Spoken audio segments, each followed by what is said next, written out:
A bit more than Osmosis, probably. Written by TheWitchBoy and read for you by Chloe the Banana. Summary. Neal Caffrey, Justice League nerd, apparently. This fic is about 2,000 words and one chapter. It is rated teen and up audiences and no archive warnings apply. It was written for White Collar DC Week 2023 and is a White Collar and DC crossover fic with the pairing Barry Allen/Hal Jordan. Additional tags include Barry Allen's Neal Caffrey, Barry Allen has ADHD, and flirting. I hope you enjoy. Hey, what's up with you? Joan asked. You're practically vibrating. Neal froze up and tossed a brief, wide-eyed glance at Jones, then seemed to force himself into his usual Neal-like calm. I don't know what you're talking about. I'm just, interested in the fancy consultant that's coming in. Jones snorted, nodding. I hear you on that. It's not every day that the almighty Justice League sends someone down to us lowly federal agencies to help with a case or otherwise. Who do you think they'll send? Because I'm hoping for Wonder Woman. Neal laughed. I don't think Wonder Woman is exactly the person the League would send to consult about possible alien technology. Ancient technology, maybe, or magical artifacts, but not alien tech. Shh, let a man dream, Neal, Jones said. Superman, Martian Manhunter, Cyborg, a Lantern, or maybe Batman would make more sense, Neal said. What about Flash? Diana sidled up to them. I mean, let the record show that I'm with Jones in hoping for the demigoddess, but Flash is supposed to be pretty smart too, right? I'm not exactly considered an authority on Justice League members and their IQ. As insufficient and classist as the so-called intelligence quotient is, in practice, rendering IQ amounts a bit meaningless in an actual measurement of intelligence. It's more of a social intelligence measure, if anything, in terms of name this orchestra instrument, and other semi-class exclusive questions. Though I suppose in this age of the internet, all that social information is more universally accessible if people want to know it and have the time to spend on looking it up. Neal, Jones interrupted. What was I talking about? Neal muttered to himself. Forget your IQ asides, Diana said. You listed off 5 League members more qualified than Wonder Woman to consult on alien technology. You're telling me you don't have an opinion on how qualified the zippy one is? Well, Flash 3 is probably qualified, I guess, but Flash 2 never struck me as much for anything outside of terrestrial purview, Neal said. 2 and 3? Jones asked. How many are there? 3 for now, but one is, but Flash 1 is retired, as far as I know. He's been seen maybe twice since the 60s? He's JSA, not League, really. You really know a lot about the League, huh? Jones asked. Who wouldn't be at least a bit interested in the actual gods living among us? Neal shrugged. Ah, your Justice League fan club, Diana said. Neal smiled over her, the smile ticking up a bit higher on one side, endearingly. I don't know if I'd go that far. I don't know anyone else that knows the ins and outs of the generations of the Flash, Diana said. Are you telling me that you're not a fan? It's not exactly secret. A little bit of digging would be more than enough to find information on such a public hero, whichever generation you're looking at, Neal said. It's not exactly Green Lanterns, where there's conspiracy forums dedicated to explaining which iteration of Lantern is which, and why there's different ones around at different times. And yet, you know about the conspiracy forums dedicated to sussing out Green Lantern individuals, Jones pointed out. Neal crossed his arms. I'm feeling a bit attacked. Am I being called a nerd? Probably, Peter said as he joined the groups. Most people don't know how to identify which artist did which painting by looking at the style of the painting itself, much less know how to identify forgeries, or make them. Allegedly, make them, Neal said. But I meant about the Justice League. Meant what about the Justice League? Am I a nerd about the Justice League? I'm gonna say yes. Jones said. Diana nodded from beside him. Neal laughed. I don't agree myself. I was just around folks who knew about the Justice League, really. It's, osmosis. Oh? Is Mozzie a Justice League nerd? Peter asked. I can hear the quotation marks around nerd, Neal said. And no, Justice League conspiracies, maybe. But he's not interested in the Justice Leagues themselves, outside of the conspiracies associated with them, or the conspiracies that he could associate with them, if he wanted to. I believe that, Jones said. Diana nodded again. Moz as a superhero nerd would be like, Neal as a cop, she said. Neal barked out an incredulous laugh, and then broke into giggles. Yeah, me working for local law enforcement? Completely unbelievable. He continued to giggle. Peter narrowed his eyes at Neal and sipped his coffee. The Justice League liaison should be here within the next 10 or 15 minutes, he said, partially into his coffee cup. Diana and Jones exchanged a look, over Neal's giggles, too. They didn't comment on it either, though. I mean, it wasn't that funny, but it wasn't exactly a suspicious thing to find the idea humorous, either. Shouldn't they have already arrived? Neal asked. Peter shrugged. They're busy people. I never expected them to show up at 3 on the dot, as the hour turned over. They're only late if they arrive more than 20, maybe 30 minutes after 3. Man, I wish Singh would adopt a policy like that. Neal muttered. What? Peter asked. Neal waved him off, smiling. Nothing. Peter narrowed his eyes and took another sip of his coffee. A few yards away, the elevator dinged its arrival. Neal, Diana, and Jones turned to look through the glass door at the little elevator lobby. Peter was already facing that direction and simply moved his gaze from Neal to the elevator. Diana and Jones turned away when the brunette man stepped out of the elevator, hands tucked into the pockets of an aviator jacket with an off-white fur collar. Peter began to turn his attention away, but noticed that Neal hadn't looked away. Planning a grift? Peter deadpanned. Neal glanced away from the man and at Peter, took a brief glance back at the man, then slowly, hesitantly put his attention on Peter instead. I think that's our man, Neal said. That's a man in civilian clothes, Peter said. Stating the obvious, Diana agreed. Is there something in the FBI's correspondences with the League that says their liaison is planning to come in some kind of supersuit? Neal asked. Not every League member even has a uniform, I mean, not a supersuit kind of uniform.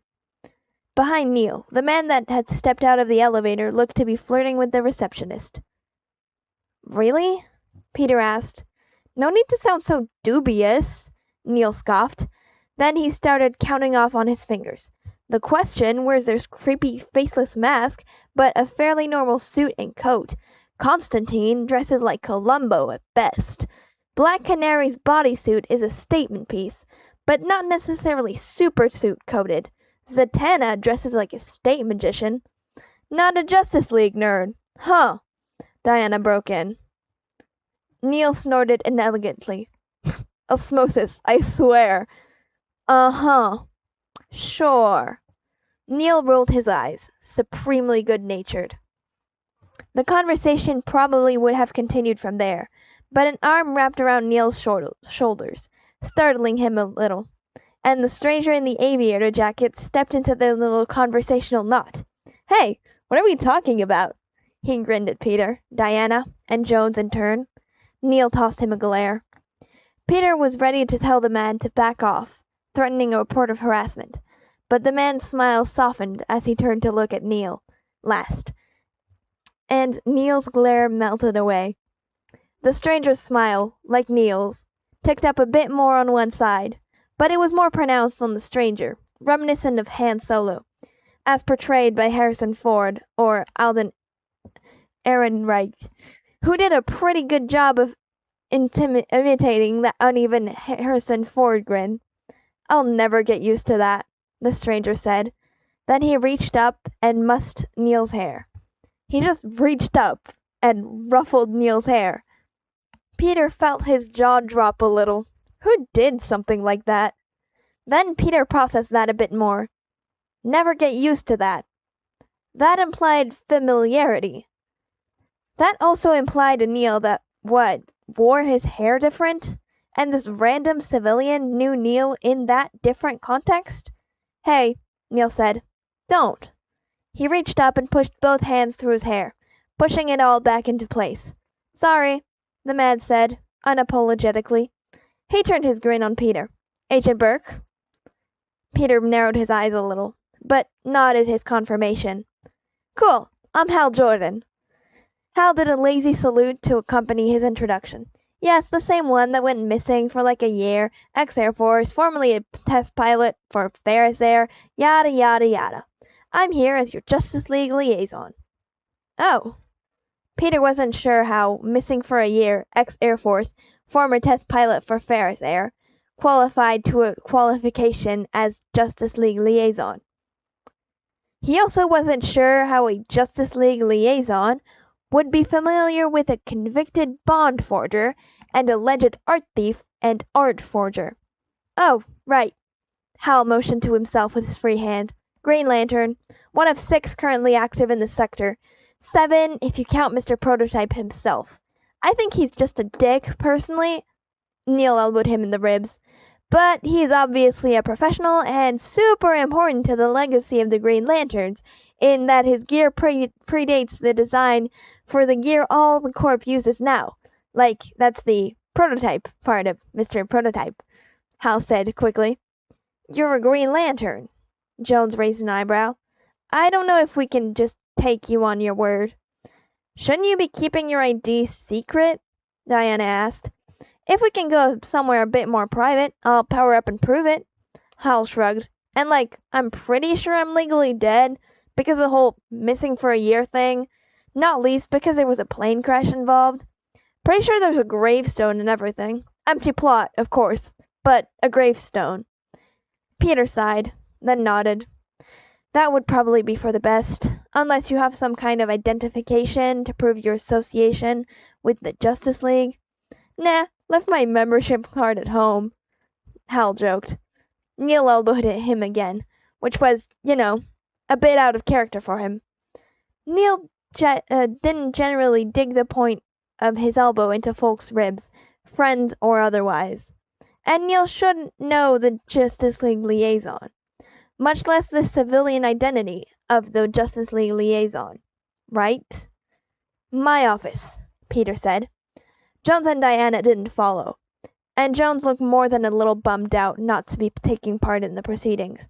But Neal did. Maybe, however, Neal followed along less because he wanted to, and more because Hal had his arm anchored firmly around Neal's shoulders. Peter thought he might have caught a quiet "missed you" from Hal, directed at Neal, as the 3 of them entered Peter's office, but it was so quiet, and Peter couldn't have been sure. The shushing Neal answered with, however, was more obvious. Neal managed to disentangle from the stranger and shut the door behind them. Time to go-go gadget Green Lantern uniform, huh? Hal joked. Neal rolled his eyes, just inside Peter's periphery. Just do it, Neal said. Sure. Hal clenched his fist, a thick green ring appearing on his ring finger, with an almost subtle flash of green light.